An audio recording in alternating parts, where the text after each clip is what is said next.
All right, this is on graphing rational functions. So a rational function are quotients of two polynomial functions. So there is an example below of a rational function. So here is a polynomial in the numerator, and then here is a polynomial in the denominator. We do have to be careful when we graph rational functions that we identify the domain restrictions. So if we look at the denominator, we don't want that x to be 0. We don't want this part of the x to be 2. And then that one to be -5. So those would be where the domain restrictions are. So example 1 says find the domain of a rational function. So in part A, we're going to go ahead and just factor the numerator.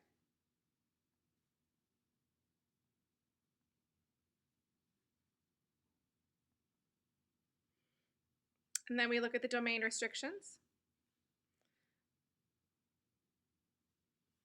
We do not want x to be 3. Now when we graph this, these two are common factors. So what will be left is this x plus 3. So you're going to have essentially a line, but then there's going to be a hole at x equals 3.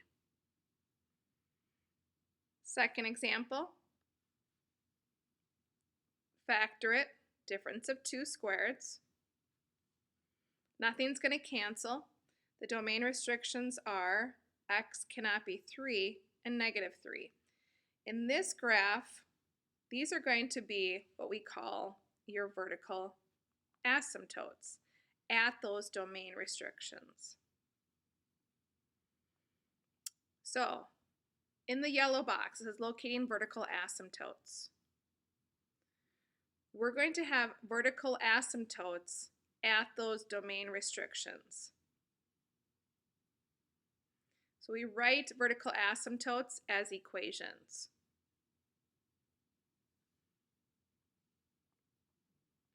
So example 2, find the vertical asymptote. So we have an example that we did earlier, and now it's in factored form.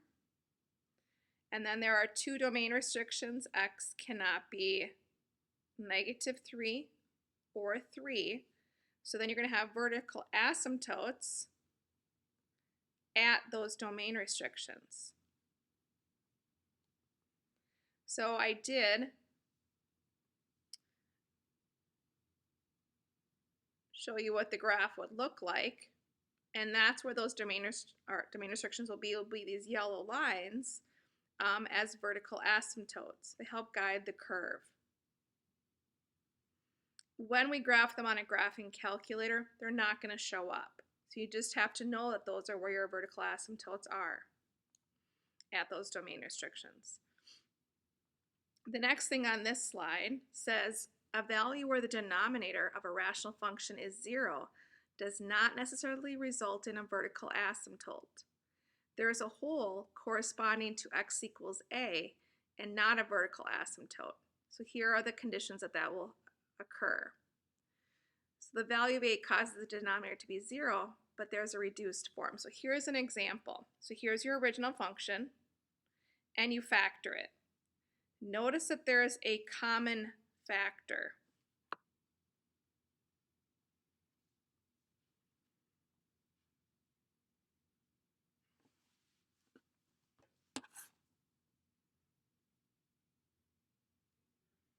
At that common factor is where you're going to have a hole.